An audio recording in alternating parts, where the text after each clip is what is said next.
Hello, NDE narrator. I discovered your channel just 3 days ago, and the Texas flood testimony you shared stopped me in my tracks. It wasn't just a story to me. It felt like a mirror of my own. You see, my sister and her 2 little girls live in Kerrville, Kerr County, Texas, the very heart of where the flood hit hardest. What happened to them during those terrifying days and how they survived is something I still struggle to fully explain. But maybe if I start from the beginning, you'll understand why I had to share this conversion story. My name is Princess Layla. This is not the name I was born with, but the one I use now to tell my story.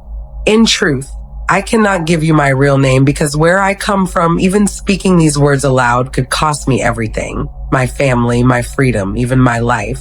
I was born into wealth and power as a member of Saudi Arabia's royal bloodline. Not a daughter of King Salman or a direct heir to the throne, but part of the extended royal family, the House of Saud. My grandfather was a brother to King Fahd, and that made me a princess in the eyes of society. From the time I was a little girl in Riyadh, I lived in palaces with high walls and golden gates. Servants called me Amira, the Arabic word for princess, and I was surrounded by luxury that most people could only imagine. Yet behind those walls, life was not as perfect as it seemed. Growing up in Riyadh felt like living in 2 worlds at once. Inside the palace, there were chandeliers dripping with crystal, marble floors polished until they shone, and gardens filled with fountains and exotic flowers. My wardrobe was full of designer clothes from Paris and Milan, though I could only wear them in private. Outside the palace gates, I was covered head to toe in black abayas and niqabs, my face hidden from view. I was taught from a young age that this was my duty as a Muslim woman, as a daughter of a noble family, and as a guardian of our honor. Every Friday, I would accompany my father to the mosque, where imams would preach about devotion to Allah and the importance of obedience to Sharia law. As a royal, the expectations were even higher. Any mistake, any rumor, could bring shame on our entire family. I carried this weight silently, even as a child. I was close to my sister, Amina. She was 2 years younger than me, with the same large brown eyes and delicate features that marked our family line. Amina was always more curious than me, always asking questions that I never dared to voice. She would whisper in our shared bedroom at night. "Do you ever wonder if there's more, Layla? More than all this?" I would hush her quickly, my heart pounding at her boldness. Questioning Islam, questioning our place in the world, was not only dangerous, it was unthinkable. Our father was a strict man, though he loved us in his own way.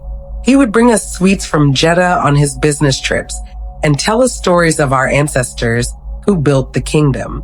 But he also reminded us often, "You are daughters of honor.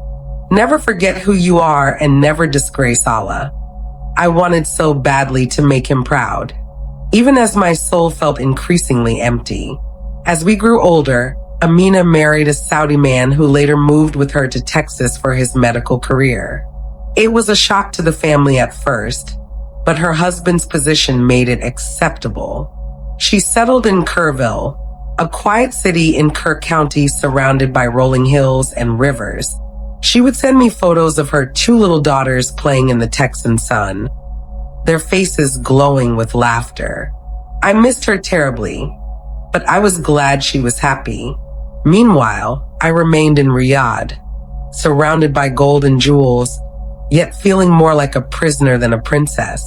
I had suitors, of course, sons of powerful families and wealthy businessmen, but none of them stirred my heart. Deep down, I felt something was missing, but I could not name it. I would stand at the window of my suite at night, staring at the stars, whispering prayers to Allah.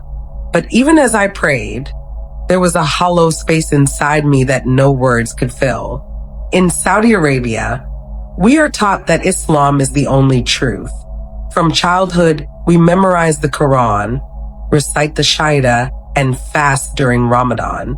The laws are strict. To leave Islam is to commit apostasy. a crime punishable by death. Religious police patrol the streets, and even in the royal family, surveillance is constant. I remember once hearing of a distant cousin who was caught with a Bible in his luggage. He disappeared soon after, and no one spoke his name again. The fear of such a fate kept me in line. I never dared to question, not even when I saw Christian churches hidden behind compound walls during trips abroad. I would look away quickly, reminding myself of what the imams taught. There is no God but Allah, and Muhammad is his messenger. But in the quiet of my heart, I wondered why I still felt so empty. It was on a Friday morning in early July when I received the first call from Amina that would change everything. She sounded nervous, her voice breaking through the line from Texas. "Layla, there's a storm. The rain hasn't stopped for hours, and they say the Guadalupe River is rising fast. The streets are flooding. I don't know what to do." I tried to calm her, reminding her that floods come and go. But as the hours passed, her messages grew more desperate. "The water's in the house now," she whispered later that evening. "We can't get out. The girls are crying. We're trapped." My heart pounded as I listened. I felt helpless, thousands of miles away in Riyadh. I rushed to my father, and he immediately gathered our family's private imams and scholars. They prayed long and hard, reciting verses from the Quran, calling upon Allah to save Amina and her children. But as night fell, there was still no word of rescue. I lay awake in my bed that night, staring at the ceiling, whispering, "Ya Allah, save them, please."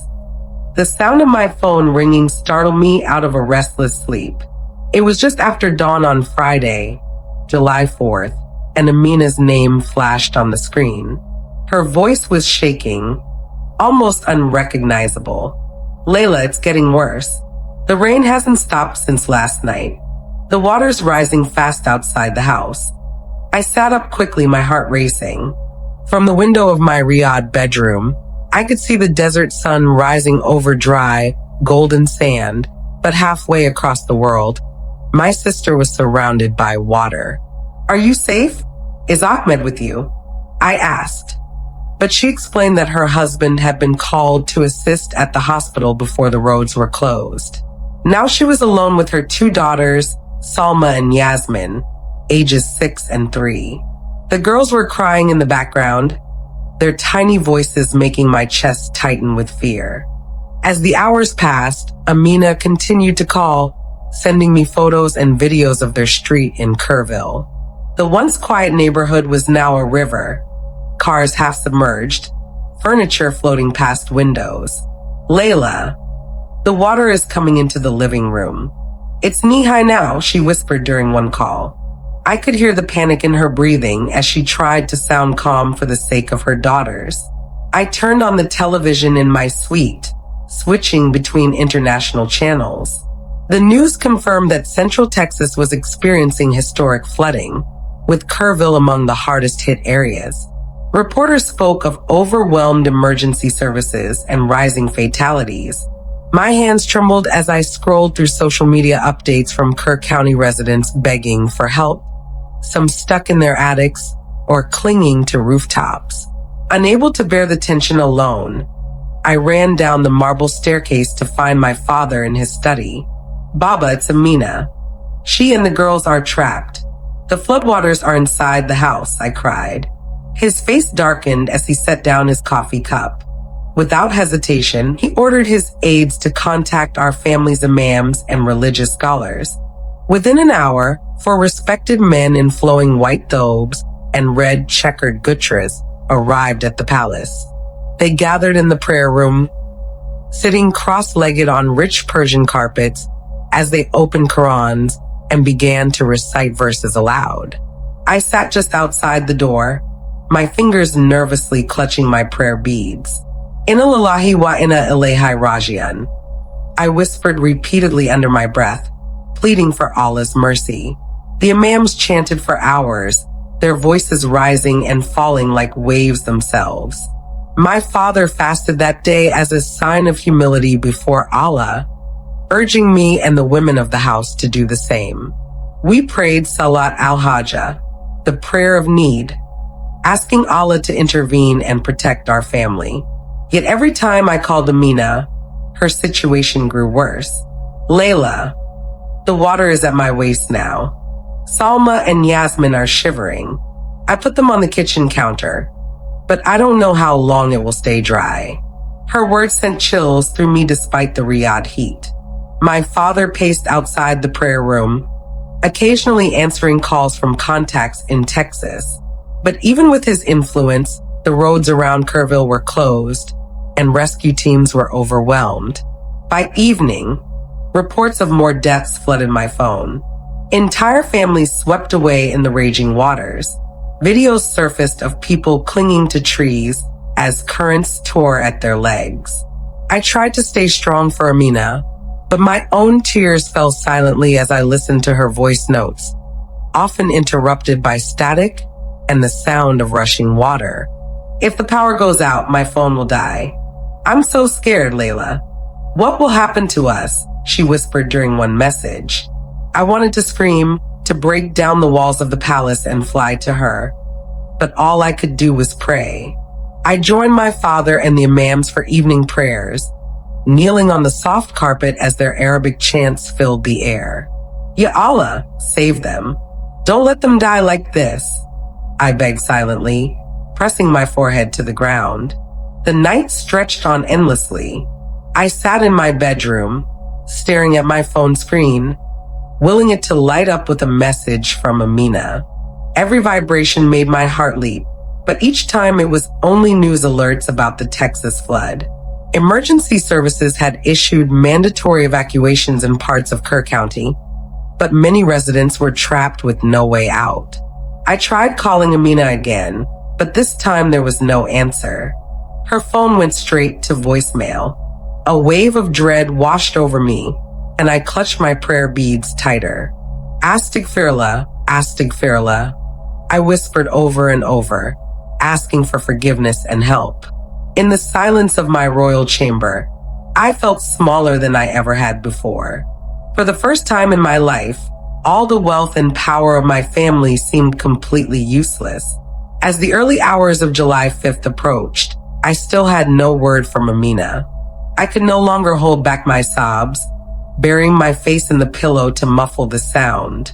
I prayed the tahajjud, the late night prayer, with tears streaming down my face. Ya Rab, you are the most merciful. Save them, please save them, I pleaded. My father and the imams continued their supplications downstairs, their voices hoarse from hours of recitation. Yet deep in my heart, a small voice began to whisper doubts I dared not speak. What if Allah does not answer?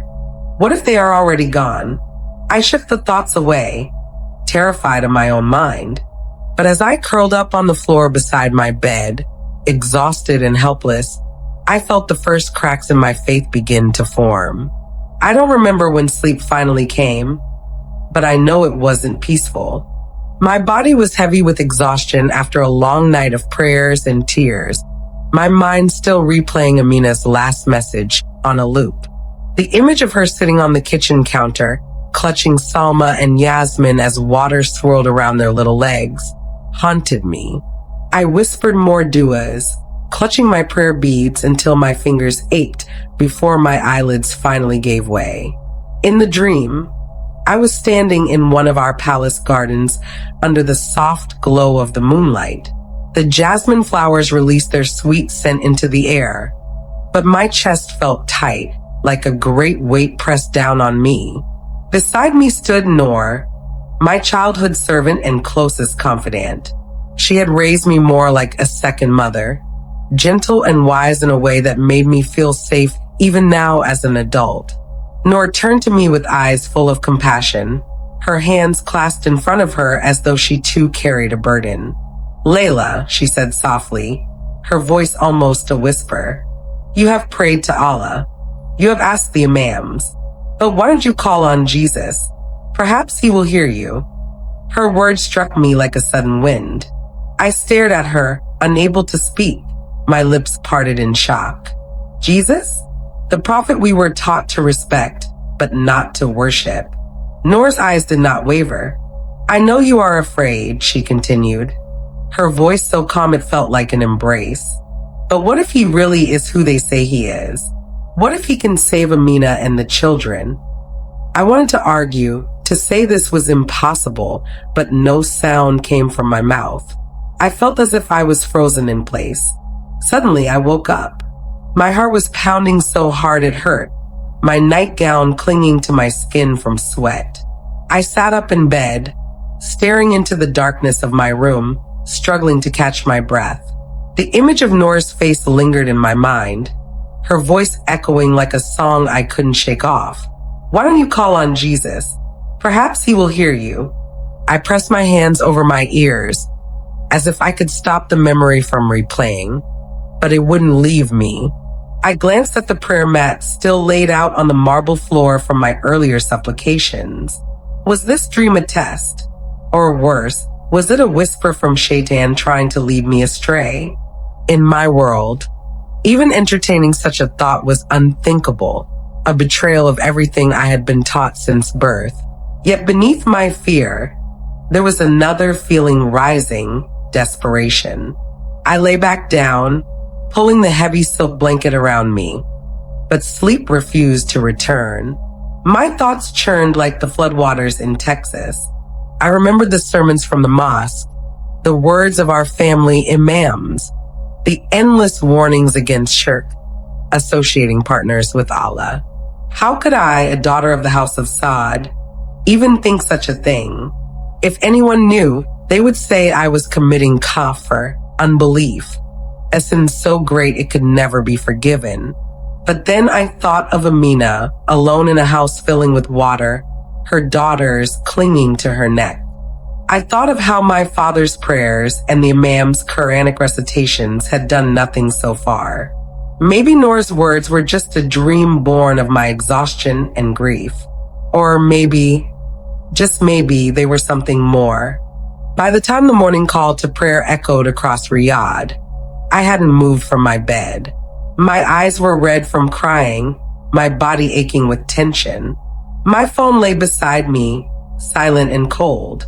I had called Amina so many times during the night, but it still went straight to voicemail. What if this was the end? What if her last message was truly her last? My hand trembled as I reached for the phone again. I wanted to call my father to ask if the imams were still praying, but I couldn't bring myself to leave my room. Instead, I clutched the device, staring at the dark screen. Jesus. Even thinking the name felt foreign on my tongue, yet it seemed to pulse in my mind like a heartbeat. I didn't know what to do with the thought. Should I dismiss it as a dream? Or was this my only hope? The day passed slowly, each hour feeling like a year.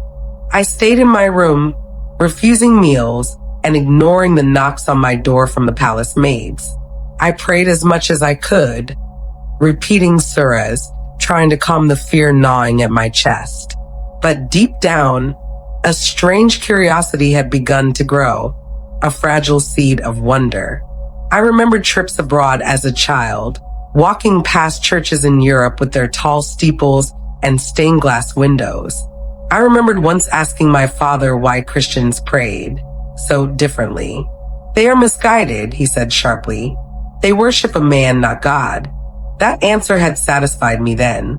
But now, as Amina's life hung in the balance, it no longer felt enough. What if Noor's dream voice was right? What if Jesus wasn't just a man? What if he could hear me? By sunset, I couldn't sit still any longer. I stood by the window, watching the Riyadh sky turn orange and gold. The sound of evening traffic drifted up from the distant streets. My hands felt clammy as I held my phone again. I stared at the screen, my thumb hovering over the search bar. I hesitated, my heart pounding as if the walls themselves might witness what I was about to do. This is madness, I told myself. What if someone finds out? In Saudi Arabia, internet activity could be monitored. Even for a royal, no one was above scrutiny. Still, my fingers moved almost on their own. Slowly, carefully, I typed the words, "Jesus saves people testimonies." I stared at the letters on the screen for a long moment before pressing search. The screen flickered to life as search results poured in. Videos, blog posts, and articles, most of them written by people who, like me, had grown up in families where Islam was everything. I hesitated, my thumb hovering over the first video title, "How Jesus Found Me in a Muslim Country." The thumbnail showed a veiled woman with tears on her cheeks. I turned the volume low, barely a whisper, and pressed play. The woman spoke softly in Arabic, her voice trembling as she described the day she first called out to Jesus Christ. "I didn't even know how to pray," she said, but I whispered his name. I said, "If you are real, help me." And he came to me in my darkness. My chest tightened as I listened. She looked so much like me, her black scarf framing a face of fear and hope. I wiped my eyes before I realized tears had fallen. I spent hours that night scrolling through testimonies. Men and women from Egypt, Yemen, Pakistan, even Saudi Arabia. Each one had a story. Some saw Jesus in dreams. Others were saved from impossible situations, violence, illness, floods, fires. I clicked on a video of a man speaking English with subtitles. "I was ready to end my life," he said, but then I heard a voice say, "I am the way, the truth, and the life." I didn't know what it meant, but I felt peace. His words pierced my heart. I closed my laptop for a moment and buried my face in my hands. Could this really be true? Or am I letting my fear and sorrow make me believe lies? I whispered softly, "Jesus, are you really the Son of God?" Even hearing myself say those words made my body tense with terror. It felt like my room could crumble from the weight of blasphemy. The next day, I kept to myself, barely leaving my room. My father continued to host imams in the palace. From my window, I watched them come and go in their white robes, their faces solemn as they prayed Quranic verses for Amina and her children. I knew they meant well, and I tried to join them in my own prayers. But deep inside, I couldn't stop thinking about the testimonies I'd watched. At night, when the house was silent, I whispered words I'd never imagined saying. "Jesus, if you are real, will you listen to someone like me? I don't know how to talk to you. I'm not a Christian. I don't even know your prayers."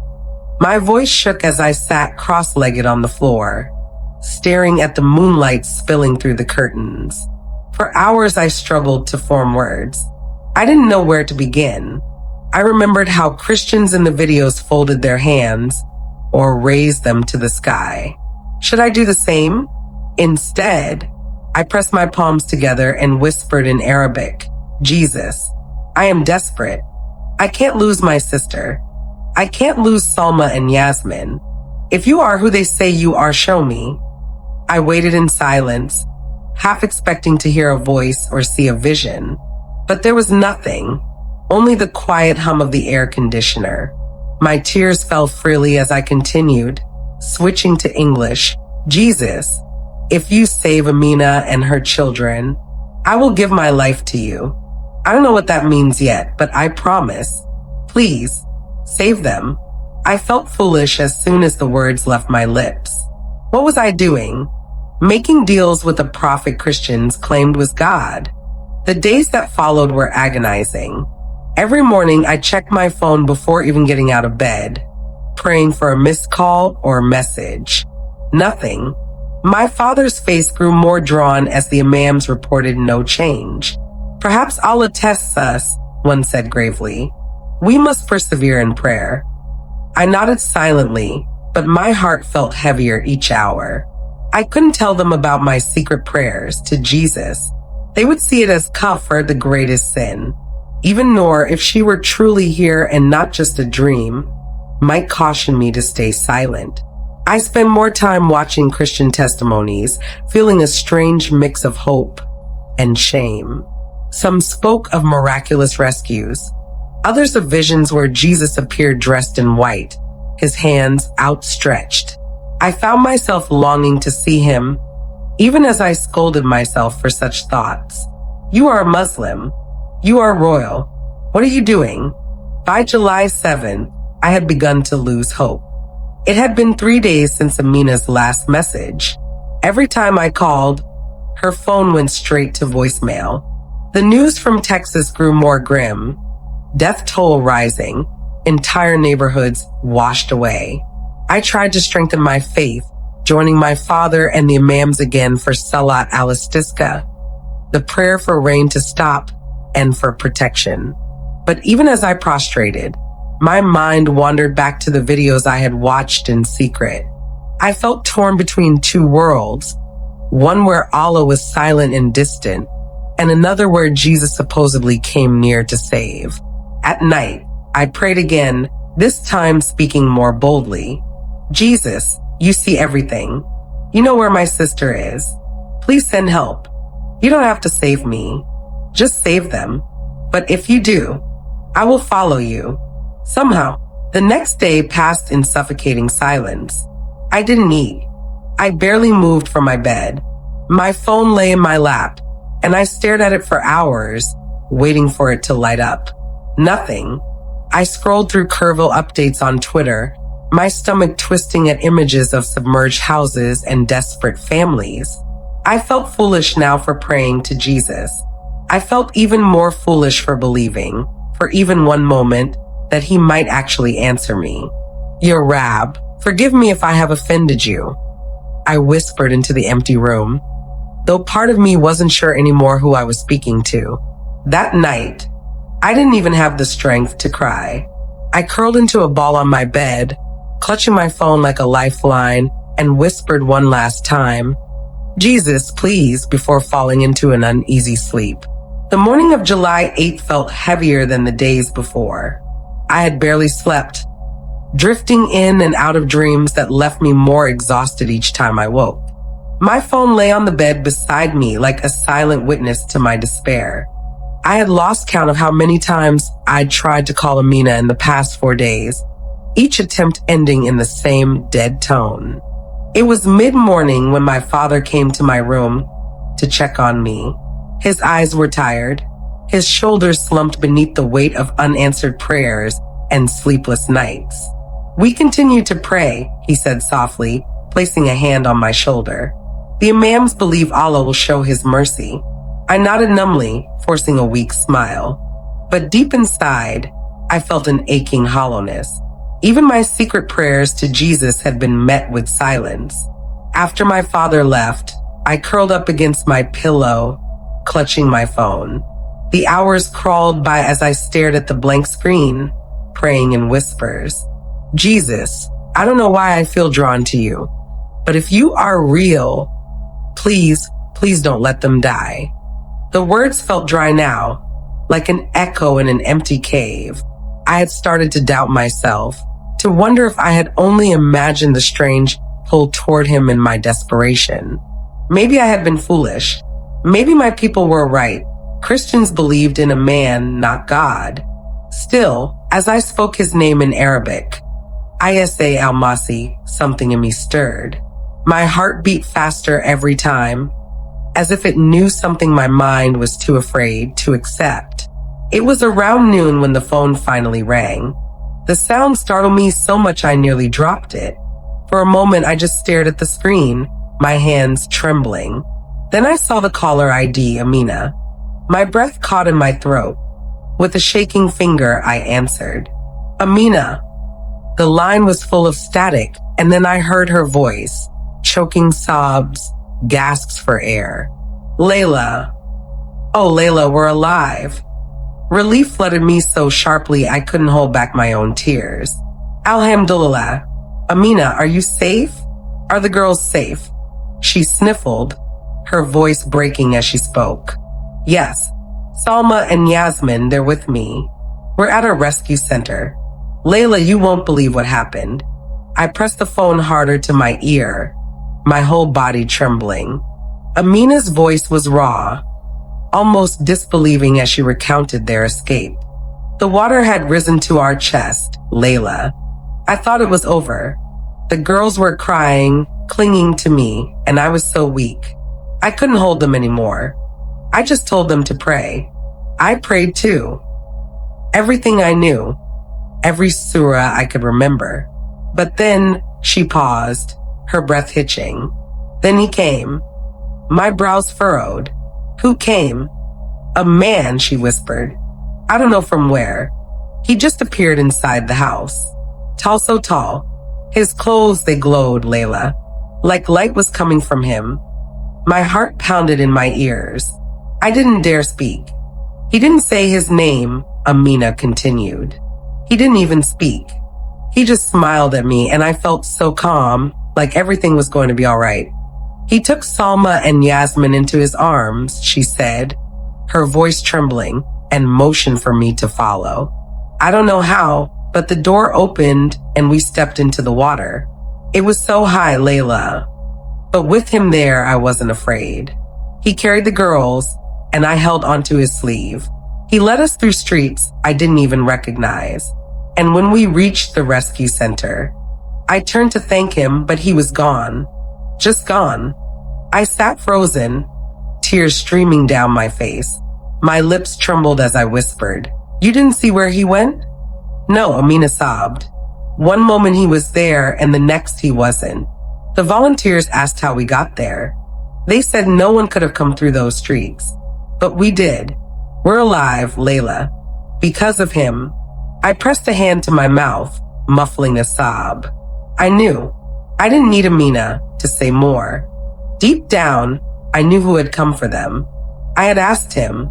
I had whispered his name in the darkness of my room, begging him to save my sister and her children. And he had.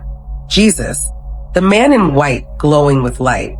The same one so many of those testimonies had spoken about.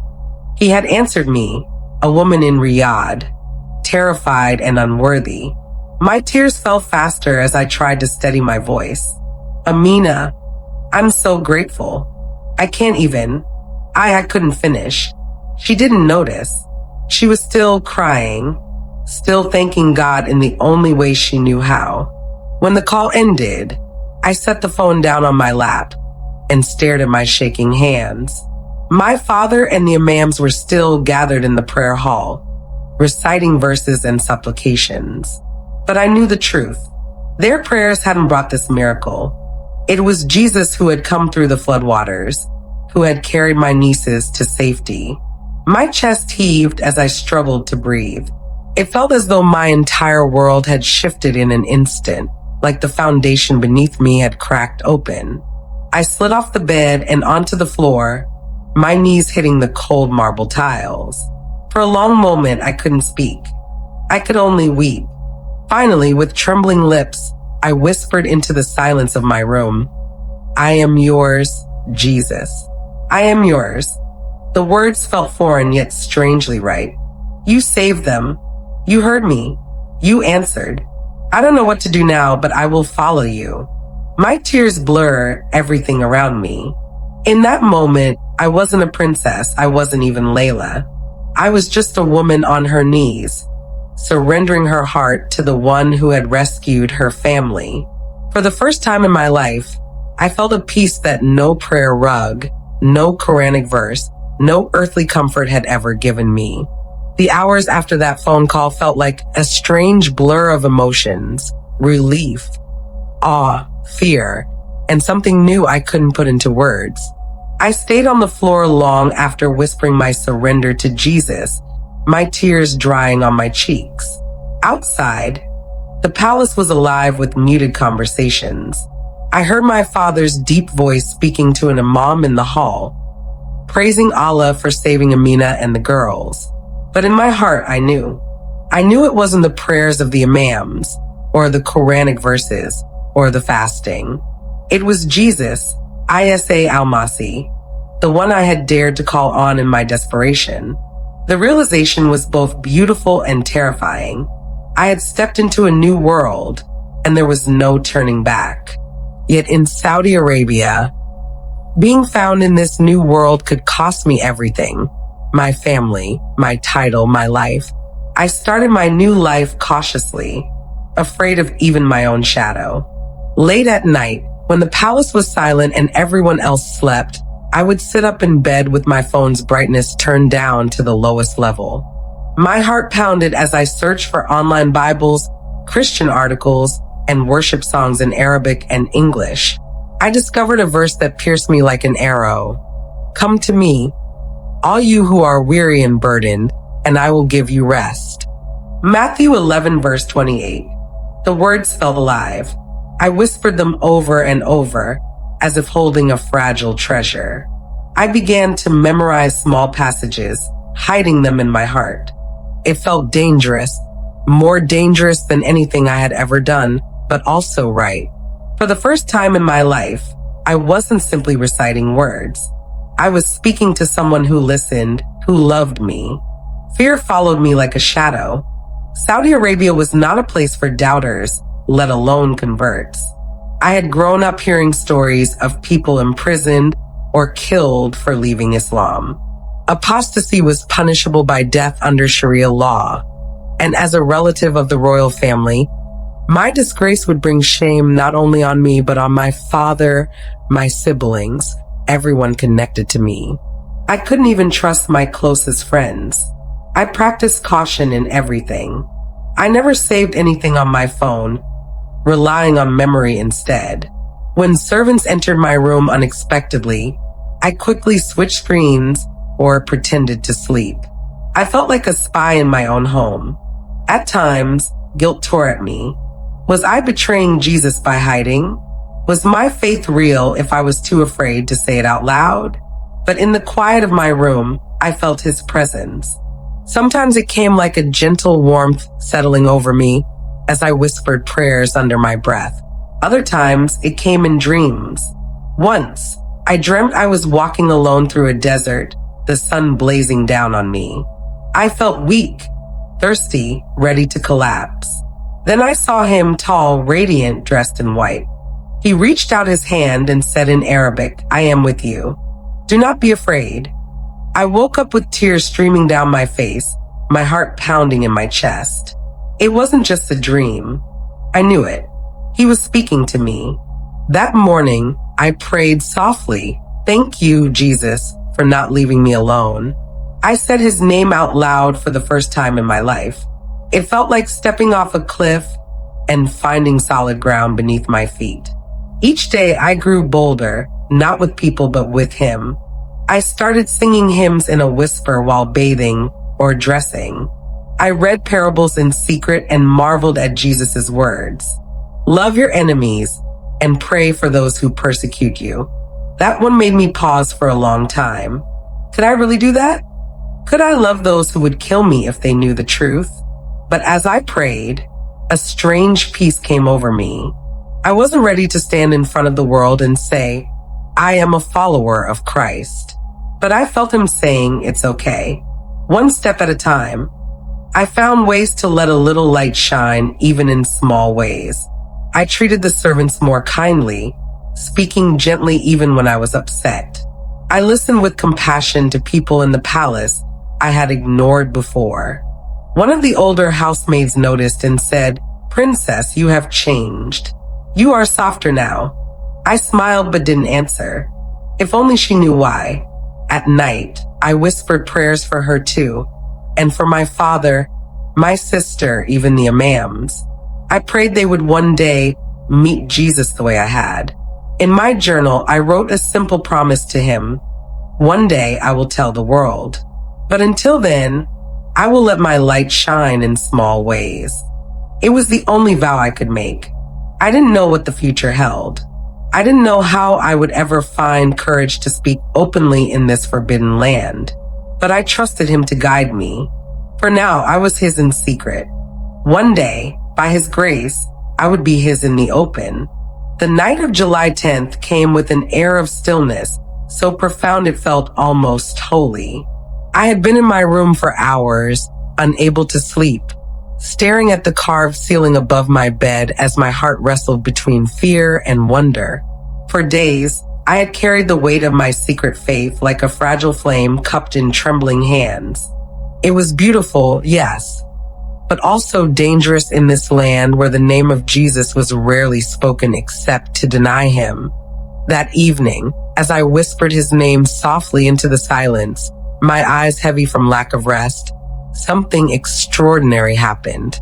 I do not know if I fell asleep or slipped into another realm, but suddenly, he was there. The room around me seemed to dissolve into light, soft at first, then so bright I had to shield my eyes. When I looked again, I saw him standing at the foot of my bed. The same man my sister had described in Texas. The same man from my own dream in the desert. He was clothed in white, his face radiant yet gentle. His eyes looked at me with such love that it unraveled the tight knot of fear inside me. "Layla," he said, his voice like music, deep and full of peace. "Do not be afraid. I have called you by name, you are mine." Tears welled up in my eyes as I tried to speak, but no words came.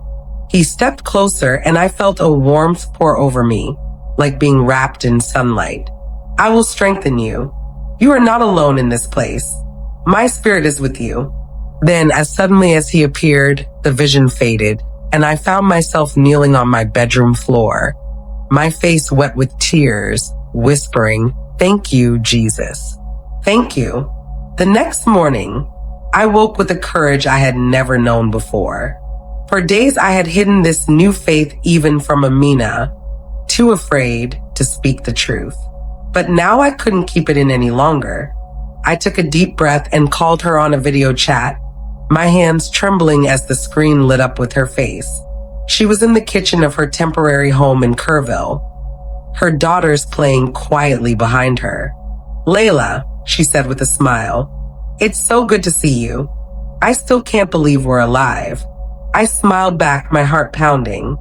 "Amina, there's something I need to tell you. Something important." Her expression shifted to concern. "What is it?" So I told her everything. About my desperation on July 5th. About the dream where my servant had whispered, "Why don't you call on Jesus?"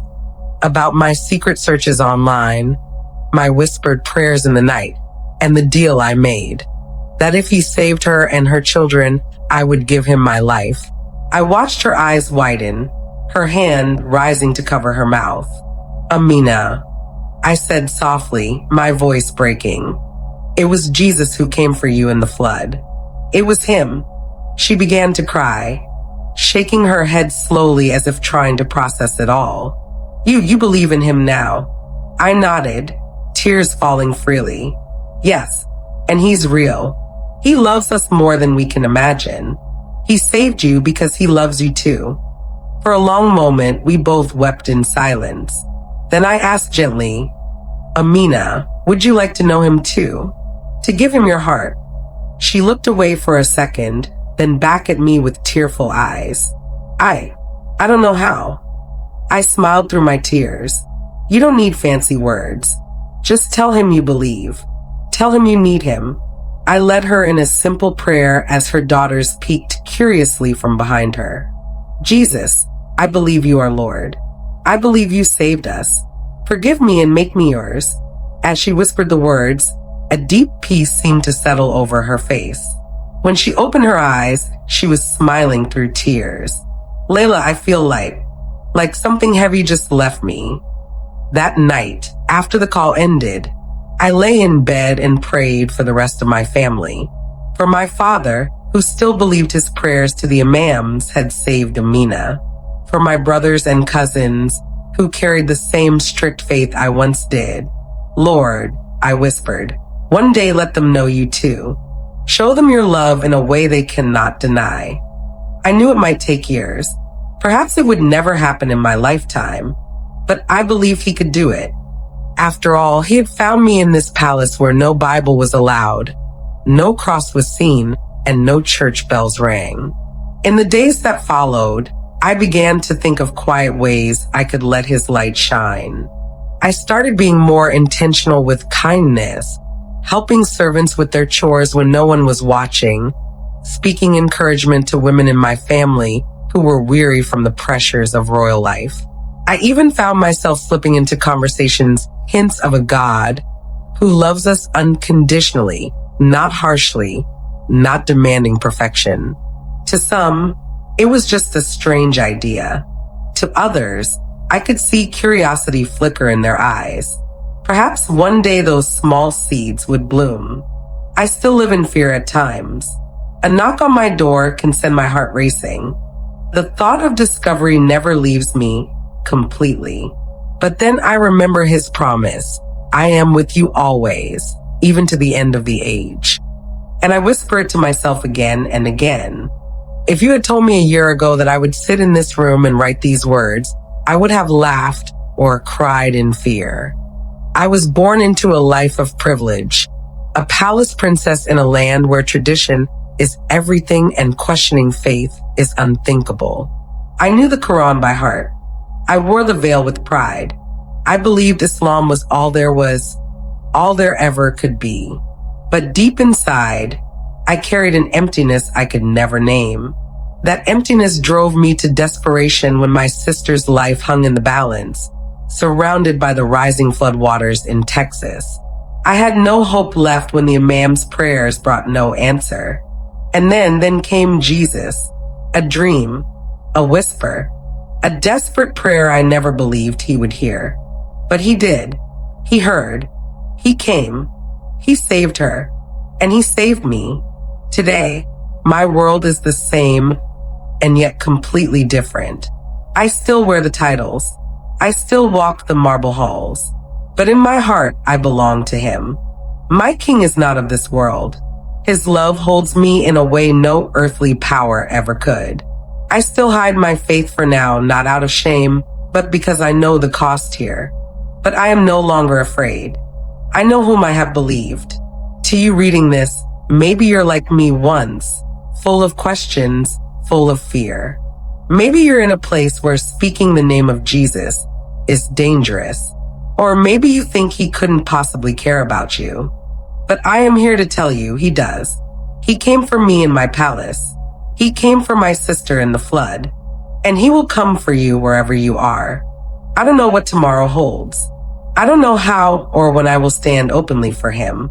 But I know this. His light shines in the darkness, and the darkness will never overcome it. I was once called a princess by men.